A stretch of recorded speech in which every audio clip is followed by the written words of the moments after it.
One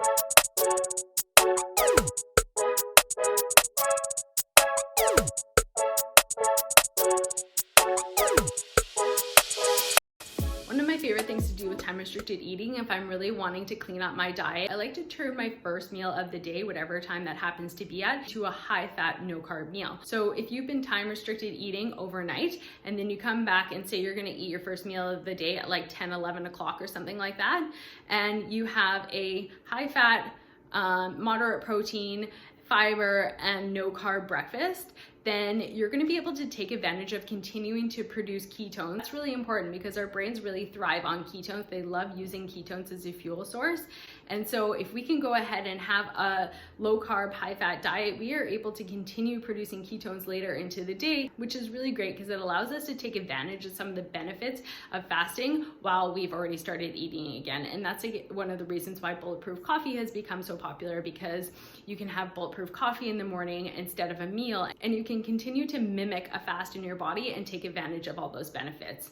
For anyone who's been interested in a ketogenic diet but have been turned off by how restrictive of a diet it is, I really recommend turning your first meal of the day into a ketogenic diet, which allows you to take advantage of all the benefits of being on a ketogenic diet without actually having to do the ketogenic diet, which is super awesome. Another thing to note about the ketogenic diet, if you're interested in trying it, is that it's meant to be a cyclical diet. So even Dave Asprey himself doesn't do keto all the time. It's meant to be a cyclical diet. So whether you're gonna do 1 week on, 1 week off, or 2 days on, 2 days off, because after a certain time period of being in ketosis, your liver is just gonna start breaking down other proteins and tissues in the body and starting to make sugar for you anyways, because it doesn't like to have really low thresholds of glucose, because your brain still does need a little bit of glucose in the body in order to function.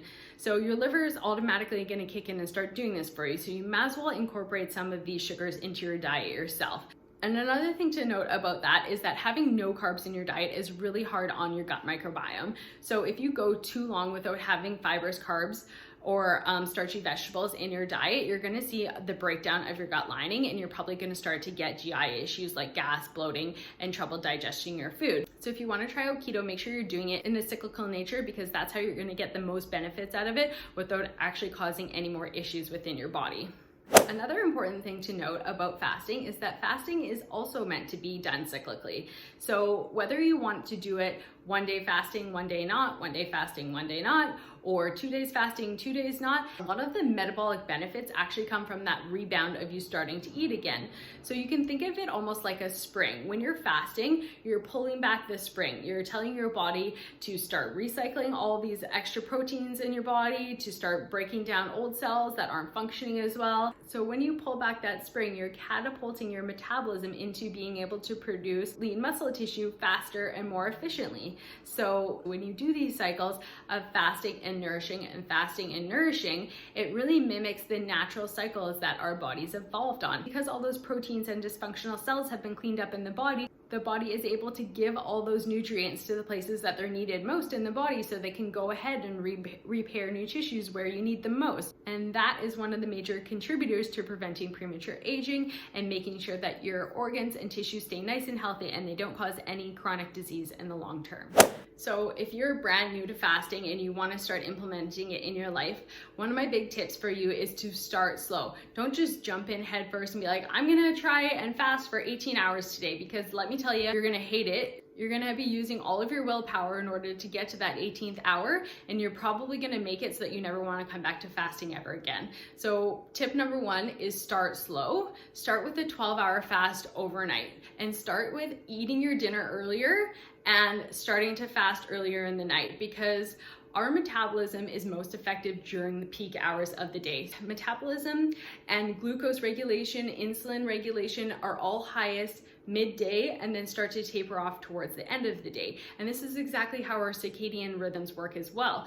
So we really want to mimic those rhythms in order to take advantage of our metabolism when it's most functional during the middle of the day. So in addition to time restricted eating, we also want to make sure that we're not eating dinner too late. So if you're going to be doing a longer fast, I would suggest starting your fast earlier in the night rather than making it go later into the day, like say 3 or 4 p.m. I mean, you can totally do that, but then just be aware that you're probably only gonna have a few hours to eat in that window before you wanna start shutting down your metabolism again. So if you get really good at fasting, then you might be able to do that with no problem, but I wouldn't suggest doing that at the very beginning of your intermittent fasting. And especially if you're interested in losing weight, the best way that you can utilize intermittent fasting to lose weight is by ending dinner early and starting to fast after that, because the healthiest way to lose weight is by losing weight at nighttime. So when you start your fast, you start to burn fat most 6 hours after your last meal. So if you can start fasting after your last meal, you're gonna be burning fat all night long, and then you can just eat to satiety during the day, and you don't have to worry about calorie restriction at all during the day because you're going to be losing fat at nighttime. And even if you're not someone who's interested in losing weight, this is also a really great way to change your body composition. We release a hormone called human growth hormone, which is a hormone that is needed to build lean muscle tissue. And the interesting thing about human growth hormone is that it's only released when we're fasting. This hormone does not hang out in our body when we've eaten. So we need this hormone around if we want to start building lean muscle tissue. And so we take advantage of that overnight when we're able to produce more HGH overnight when we have a longer fasting window, and therefore it helps us build lean muscle and therefore lose weight. After all, once we get a good workout in and we've torn all our muscle fibers, that's really a stress that we're putting on our muscles. And the advantage of that is actually the recovery process. So when we go to bed at night and we go to sleep and we get nice, good restorative sleep, our body rebuilds all of that muscle tissue. So we want to have HGH hanging around at that time so we can reap the benefits of all that hard work that we've put in during our workouts. Muscles are metabolically expensive, meaning that they cost more energy to keep running, which is great because muscles help keep our metabolism high and they help eat up any extra calories that we might be consuming. So not only do they help us lose weight, but they also help us keep the weight off for good. The production of HGH and being able to build lean muscle mass more easily is one of my favorite aspects to time-restricted eating versus just calorie restriction that you would normally see in a regular diet in order to maintain good healthy weight or ideal body composition, is because when you're doing time-restricted eating, you're not actually restricting any calories. You utilize calorie restriction in order to lose weight, it will work in the short term. You're likely to gain it back again. And that's because it's a lot harder to build muscle on a calorie restriction diet, because as soon as your body needs more energy, it will go ahead and break down that muscle. But when you're fasting, we have the proper hormones in place in order to protect our muscle tissues and tell our body, no, this is not what we're going to use for a fuel source. Go ahead and break down that body fat and use that instead, because we've upregulated those pathways so that our body knows what to do during those times. So this is one of the things I see all the time in the conventional wellness world, is physicians or dietitians or anyone who's giving people advice on diet is they usually tell people to eat less calories and exercise more. And those two things are really what is going to help you gain weight again, because once you restrict calories, you're actually burning less calories and your body is going to go ahead and break down some of that muscle tissue in order to get those calories. And having that muscle tissue available is what's going to keep your metabolism high and keep you burning calories. So really, both of those two recommendations that we usually get from our typical healthcare providers are actually working against us and doing the exact opposite of what we're wanting them to do, which is super frustrating. One of the other things that I really encourage you to do if you're looking at intermittent fasting or time-restricted eating is taking a look at the composition of your diet. Even before you start taking part in intermittent fasting, you're going to want to take a look at your food composition and make sure that you've adjusted what's in your diet in order to match what's going to help you be successful with time-restricted eating. So one of the major things that you're going to want to do is make sure that fat is the main macronutrient in your diet.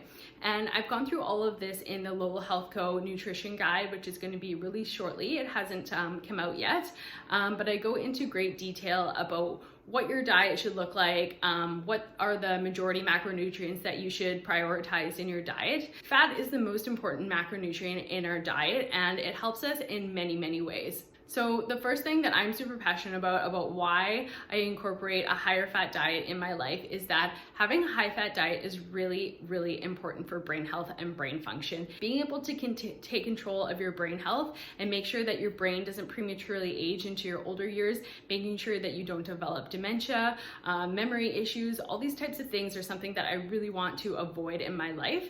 And having a high fat diet and utilizing time restricted eating are two really excellent ways to make sure that you're protecting your brain.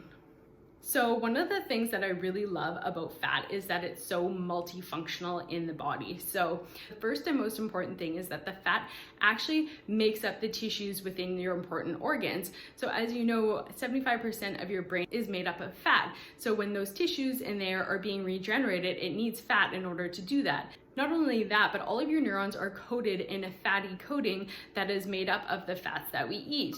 One of the more common neurodegenerative diseases that you've probably heard of as MS, and MS is the breakdown of the myelin that wraps around these neurons in your brain and central nervous system. So if you don't have enough fat in your diet, you're not able to maintain the integrity of this myelin that wraps around all those neurons, and you can start to have neurodegeneration. It can develop into all sorts of different types of neurodegenerative diseases, such as MS, Alzheimer's, dementia, those types of things. And those are things that we want to avoid. Nobody wants to develop dementia or MS or ALS when they get older, and these are the types of things that we're trying to prevent at LoLoHealthCo.